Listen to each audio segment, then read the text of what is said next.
Good morning to everybody. It is such a joy and a delight to be able to spend time with you, even though we are so many miles away from each other, but our hearts are very close. And I'm so happy that we came up with this idea of having a live class together.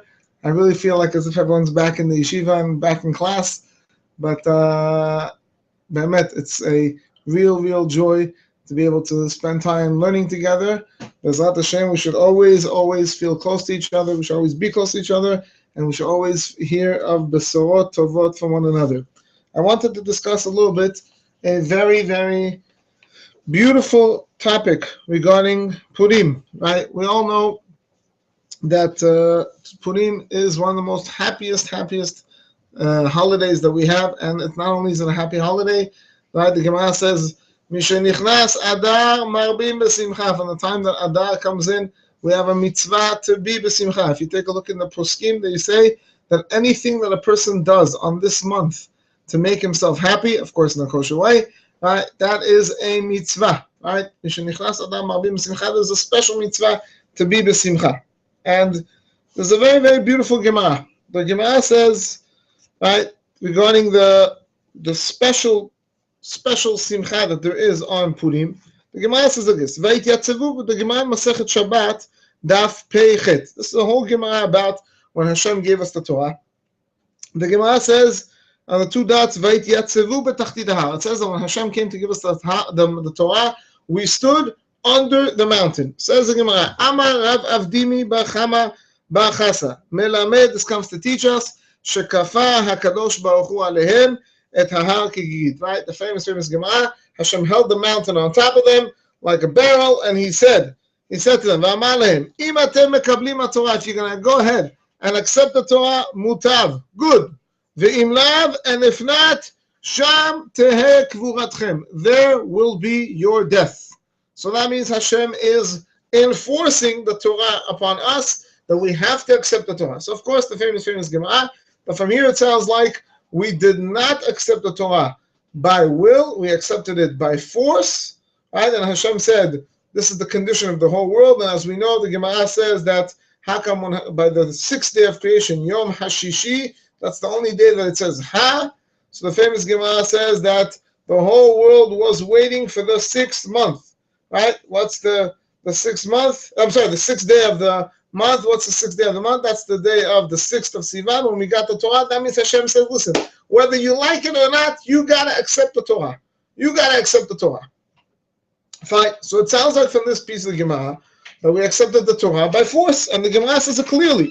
Amar Rav Acha bar Yaakov, Mikan Moda'a Rabba lo. Right from here, this is a very big statement of the Torah that we have to accept it, right? Whether we like it or not, we have to keep the Torah. Beautiful. Amar Rava comes and says, Af al piken, even though we accepted the Torah against our will, Hadu kibluha bimei Achashverosh. We went ahead afterwards and we accepted it out of joy in the days of Achashverosh. Dichtiv, like it says, Kiyemu ve'kiblu ha'Yehudim. The Jews went ahead and accepted the Torah. Kiyemu ma shekiblu kvar. They accepted now by will what they accepted beforehand by force. So beautiful Gemara, maybe not so beautiful, but the Gemara is telling us that originally we accepted the Torah by force, and in the times of Achashverosh, when we saw the great miracles of Purim, we accepted it out of will. Famous question. What was the big thing that we saw on Purim that made us accept the Torah out of joy? What was so special? What did we see by Purim that now made us accept the Torah by joy? Right? Beautiful. The Gemara is telling us in the beginning we were forced to it, we have to accept it. But now the Gemara is telling us that in the days of Purim, we saw such great miracles that we accepted it out of joy. What did we see that was so great that now we accepted it out of joy? Question number one. The second question, all the Mefarshim ask this question. Ribono shel kol ha'olamim. Take a look, 6 lines after that, 7 lines after that, the Gemara brings Darash Rabbi Sinai, not Rabbi Sinai. I wish I was there, but it wasn't me. But Darash Rabbi Sinai, right? B'sha'ah shehikdimu Yisrael naaseh lenishma. When Am Yisrael were offered the Torah, what was the first thing they said? Naaseh v'nishma. They proceeded Naaseh to nishma, which means we accepted without even hearing. right? What was that? The Gemara said that's a great level of accepting without knowing. That's acceptance out of joy, acceptance out of will. I want the Torah. I don't even know what it's going to say, but I want the Torah, right? And what happened at that moment? Ba'u shishim ribo shel malachei hasharet. 600,000 malachim came down lekol echad ve'echad miYisrael, to each one of Am Yisrael, right? 600,000 came down to each one for Am Yisrael. Kashru lo shnei ktarim, and they put two crowns. Echad keneged naaseh, ve'echad keneged nishma. One connection to naaseh and one connection to nishma. And they crowned every one of the Jewish people because why? They went ahead and they accepted the Torah out of joy, right? And unfortunately, v'kevan shechatu Yisrael, when we sinned, right? What was the sin when we sinned? The Gemara over here doesn't say what the sin was, but the Mefarshim say it was the chet ha'egel. When we sinned in the chet ha'egel, so the Gemara says, right? Yardu me'ah ve'esrim ribo, 120,000 came down. Malachei chabara, of harmful angels, upirkum, and they took it off. Shene'emar ve'itnatzelu b'nei Yisrael et edyah mehar Horeb. Beautiful. So the Gemara says, unfortunately, we lost it.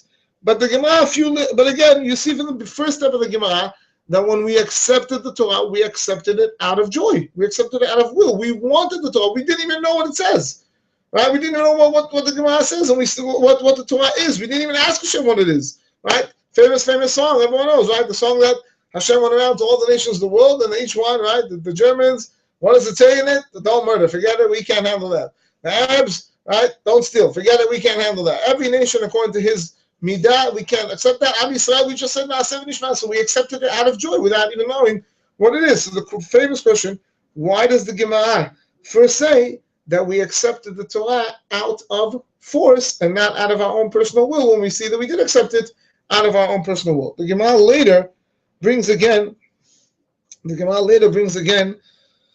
again when we the Rabbi Elazar says b'sha'ah she'ikdimu Yisrael, 2 lines from the bottom. Amar Rabbi Elazar b'sha'ah she'ikdimu Yisrael naaseh v'nishma. When Am Yisrael preceded naaseh v'nishma, yatzta bat kol, a voice came out from Shamayim, ve'amra lahen, and the voice said, Mi gila lebanai ra zeh, who revealed to my children this great hidden secret? Shemalachei hasharet mishtamshim bo, that the malachim have the secret that they're able to say, I want it, without even knowing what it is. That's called, there's no greater than acceptance out of joy. We want to do it. I want to do it. Right? Dichtiv baruchu Hashem malachav giborei koach oseh davaro. So this is the bomb question. How could the Gemara come along and say that we did not accept it out of joy? We were forced into it. If we see a few lines later that we accepted, we wanted the Torah, we accepted it out of joy. So the Mefarshim say a very, very fundamental trait, I would say more than a trait, a very fundamental emotion that goes into a person, which went with Am Yisrael throughout all the years until they came to Purim. If you take a look in Sefer Devarim, Hashem comes and gives us musar about, unfortunately, what was our mistake on Tisha B'Av. We all know that on Tisha B'Av was the chet of the Meraglim, right? Hashem, before that, sent the spies to the land of Israel to check the land. The spies came back, and it was on Tisha B'Av night that they came and they said to us, oh, the land of Israel is full of giants, and we're not going to be able to conquer it, and everything, and so on and so forth. And the only 2 spies that did not agree were Yoshua bin Nun and Kalev ben Yefuneh, but all the other spies, unfortunately, they weakened our hearts. But what was the big point? What made us so scared? Harry, we saw Yetziat Mitzrayim. We saw all the miracles. We were living in the Midbar with all the miracles that there was over there. So what made us so scared? So if you take a look in the Psukim, there's a very, very, very beautiful pasuk.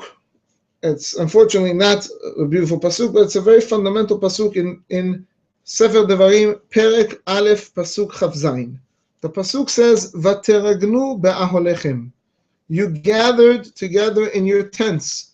When you heard the Meraglim, what they said about the land of Israel, you gathered together in your tents, Vatomu, and you said 5 very, very important words. Besinat Hashem otanu, 6 words. in the hatred of Hashem to us, Hotzianu me'eretz Mitzrayim.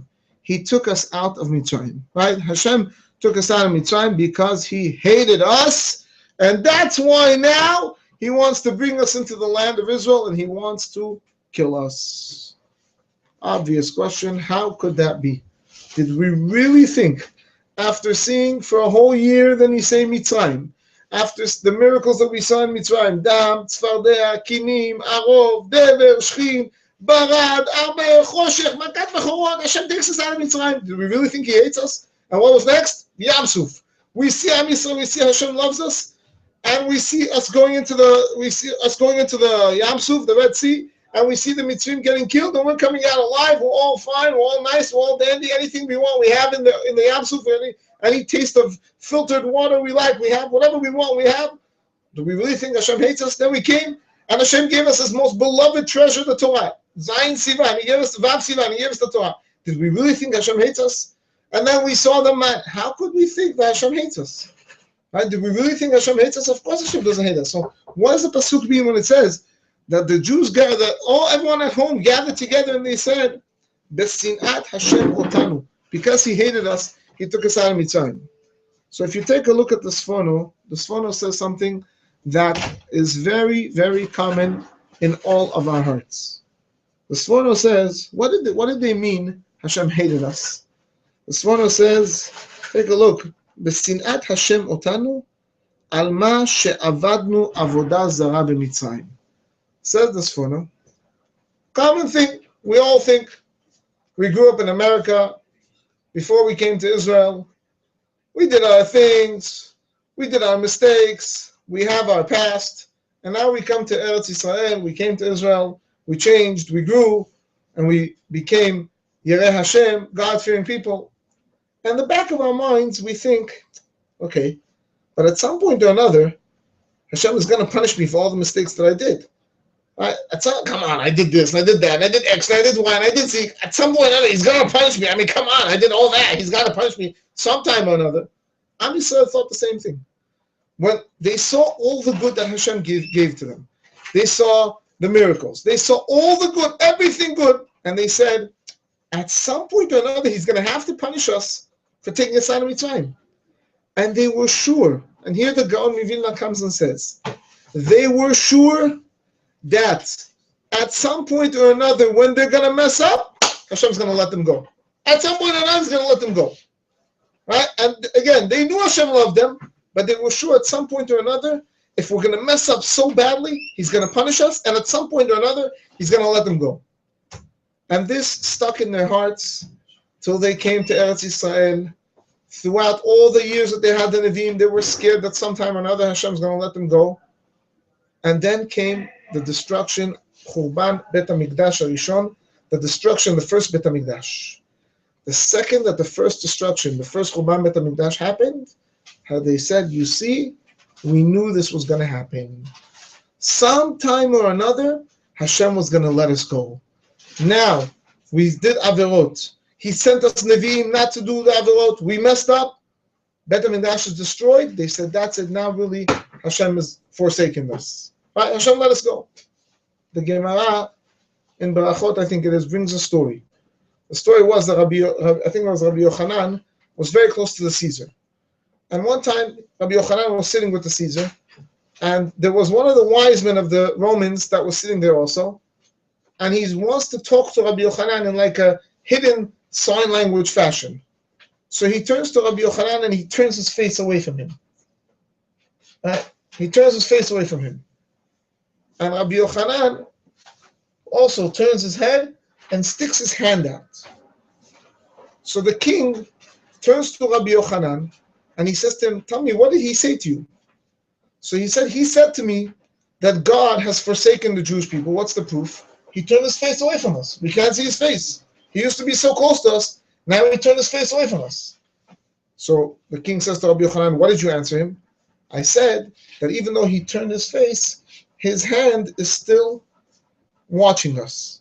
Now this was all the conversation between the king and Rabbi Yochanan.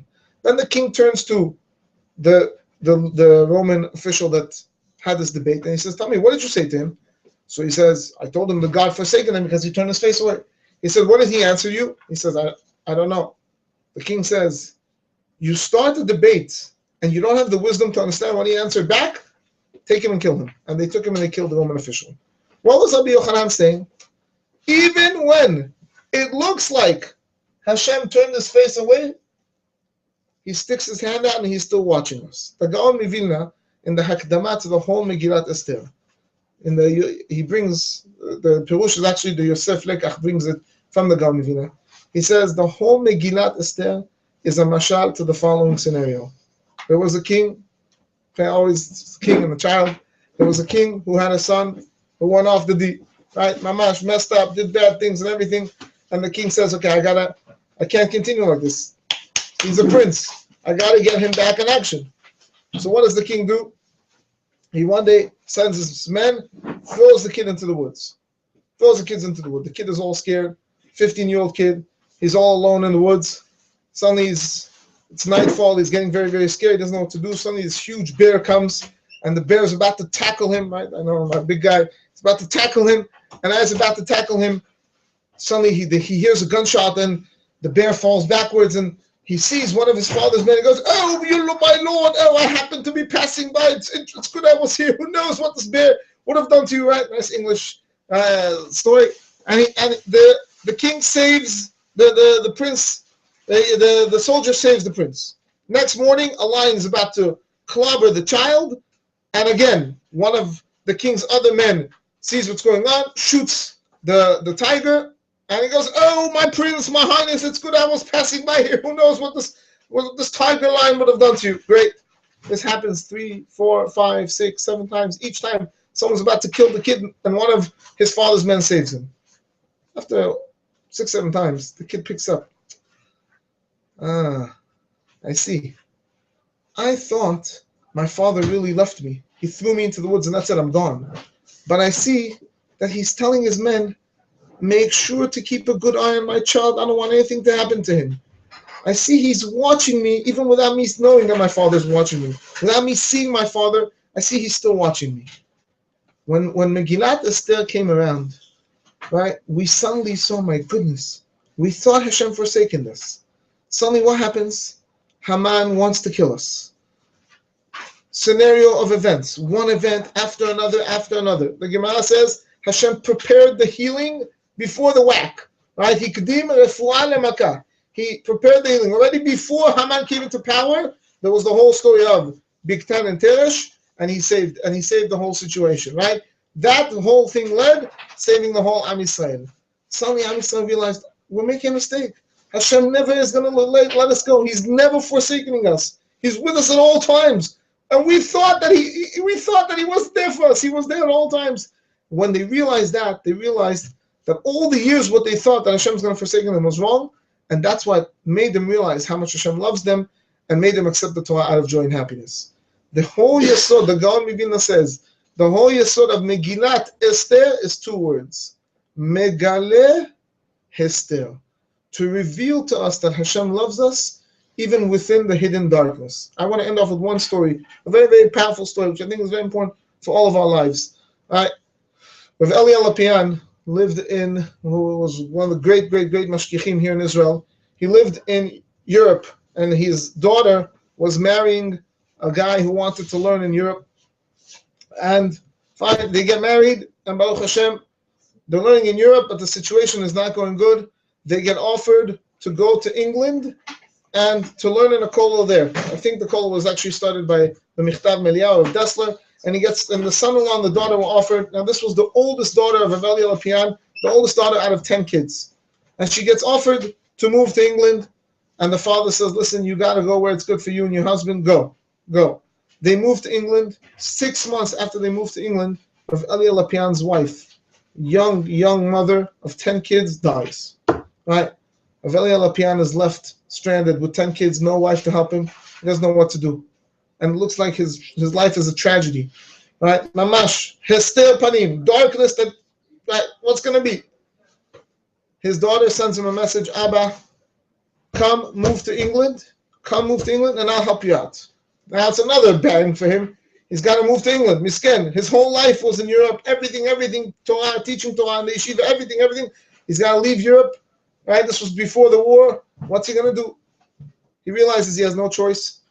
He moves to England. A few years later, unfortunately, World War II breaks out, and he realizes, Ribono Shel Olam, Hakadosh Baruch Hu saved me and my wife, me and my kids, because we had to move to England. Hakadosh Baruch Hu saved my kids and everything, and this was all the hand of Hashem already from before to make sure that we don't fall into the balagan with World War II. Right? This is the yesod of Purim, to realize that even when we don't see, when it looks to us like Hashem is hidden to us, right? We know that He's a gilui. There's a revelation. Hashem is with us. He's watching us, keeping a good eye on us, even though we don't see it, right? I think all of us, we're here in Israel. We all built a very good connection. We all feel that connection. Unfortunately, we can't. I mean, today we could see, but we can't see all the time that love and connection that we have together with you. Right? We really feel that connection at all times. We're there. We always feel when we hear good news of you, when we hear the smachot that you're having, it makes us very happy. And this is the yesod, right? Purim is a time of nishrach manot ish l're'ehu maton le'virim, to feel connected even though we're not close. B'ezrat Hashem, we should always hear good news of each other. We should always be sharing in smachot, and we should always be keeping in touch and always having smachot in all of Am Yisrael.